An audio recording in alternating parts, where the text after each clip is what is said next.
महबूबा मुफ्ती ने आज बहुत सारे मुद्दों पर गवर्नर और सेंट्रल गवर्नमेंट पर निशाना साधा। सेंट्रल गवर्नमेंट से गवर्नर साहब के जरिए कुछ ऐसे यहाँ इकदामात ऐसे फैसले किए जा रहे हैं जो लोगों के खिलाफ हैं, जो आम सेंटिमेंट जो है जम्मू कश्मीर का है उस सेंटिमेंट के खिलाफ है। उन्होंने कहा कि जम्मू कश्मीर एक मुस्लिम मेजॉरिटी स्टेट है, लेकिन जो डिवीजन बनाया गया है वो गलत है। जहाँ हम समझते हैं और एक्सेप्ट करना चाहिए पूरे कंट्री को, सेंट्रल गवर्नमेंट को, this is a Muslim majority state. और यहाँ जो लार्जर कम्युनिटी है और माइनॉरिटीज़ हैं, सबके सेंटिमेंट्स का ख्याल रखते हुए कोई फैसला किया जाना चाहिए। और तभी हमने वार्न किया था गवर्नमेंट को कि अगर आप सिलेक्टिवली कोई डिवीज़न क्रिएट करेंगे उसके नताइज गलत होंगे। उन्होंने न सिर्फ सिलेक्टिवली एक डिवीज़न क्रिएट किया पीर पंचाल और चिनाब वैली को इग्नोर करके, बल्कि उसका भी जो हेड क्वार्टर है उसमें भी बड़ी सिलेक्शन हुई, बड़ी डिस्क्रिमिनेशन हुई।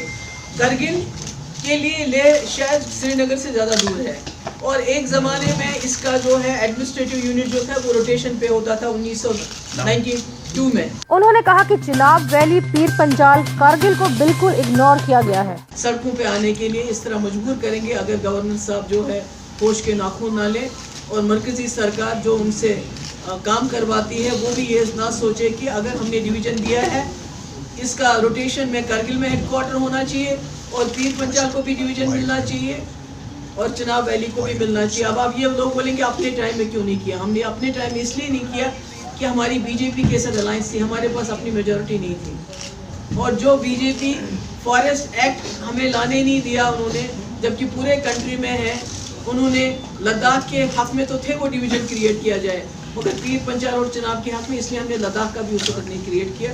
महबूबा मुफ्ती ने कहा कि गवर्नमेंट ऑफ इंडिया आग के साथ खेल रही है। मेरा ये कहने का मकसद है, मैं गवर्नर साहब से नहीं बल्कि गवर्नमेंट ऑफ इंडिया से कहना चाहती हूँ कि you are playing with fire.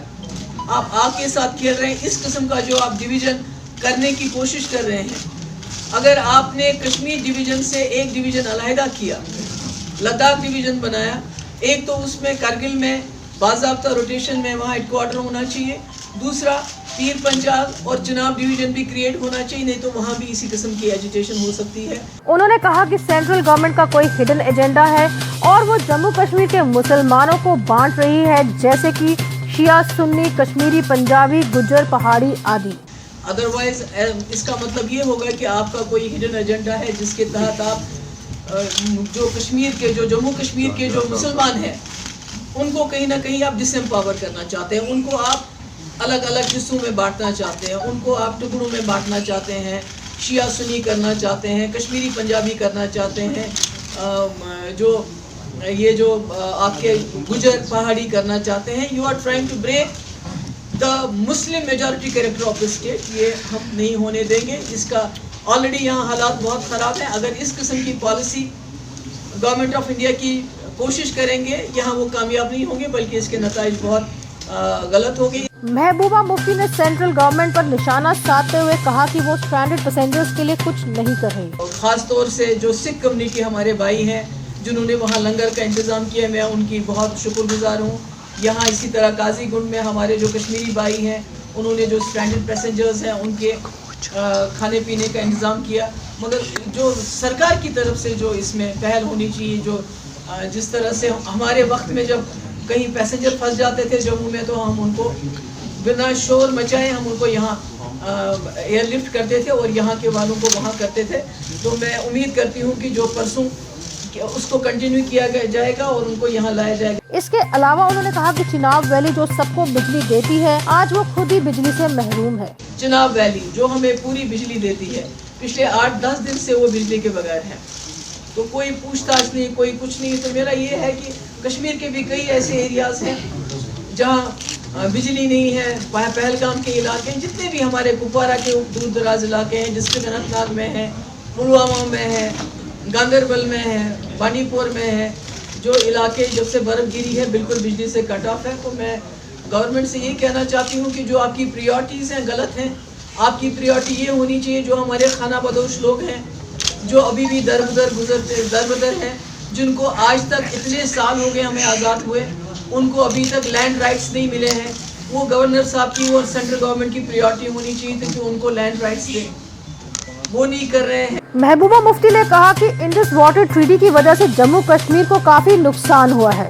آپ کو معلوم ہے کہ آج کل جو اجن دریا ہے کٹھوا میں ہے، جو وہاں جو ایگریمنٹ ہو رہا ہے پنجاب گورنمنٹ کے ساتھ، اس میں بھی اس وقت یہ کہہ رہے ہیں کہ جو اس دریا کا پانی علاوہ ہوگا اس کو راجستھان، پنجاب اور ہریانہ کو دیا جائے گا، جبکہ آلریڈی ہمارے جموں کشمیر کی انڈس واٹر ٹریٹی کی وجہ سے جموں کشمیر کو کافی نقصان ہو رہا ہے۔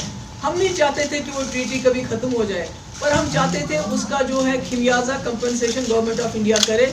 اسی لیے ایجنڈا آف الائنس میں بھی ہم نے یہ رکھا تھا کہ جو پاور پروجیکٹ، جب فاروق صاحب یہاں وزیر اعلیٰ تھے، عمر صاحب بی جے پی میں سرکار میں وزیر تھے، تب 7 پاور پروجیکٹ انہوں نے NHPC کو پوری طرح سے ٹرانسفر کیے، اور آج ریٹلے کے ساتھ بھی ایسا ہی کیا جا رہا ہے۔ میں نے اپنے ٹائم میں یہ ہونے نہیں دیا تھا۔ انہوں نے گورنر پر بھی نشانہ سادھا اور کہا کہ جو ایجنڈا ہم نے بی جے پی کو چلانے نہیں دیا وہ اب گورنر امپلیمنٹ کر رہے ہیں۔ ہم نے اسٹیمپ ڈیوٹی ویو آف کی جو پراپرٹی لیڈیز کے نام پہ، اس کو بھی گورنر صاحب نے ریورس کیا۔ تو ایسا لگ رہا ہے کہ اس وقت جو پچھلے 2 سال جب میں سرکار میں تھی، یا مفتی صاحب جب 10 مہینے سرکار میں تھے، جو ایجنڈا ہم نے بی جے پی کو چلانے نہیں دیا جموں کشمیر کے حوالے سے، کہیں نہ کہیں لگتا ہے کہ آج وہ ایجنڈا گورنر صاحب کے ذریعے امپلیمنٹ ہو رہا ہے۔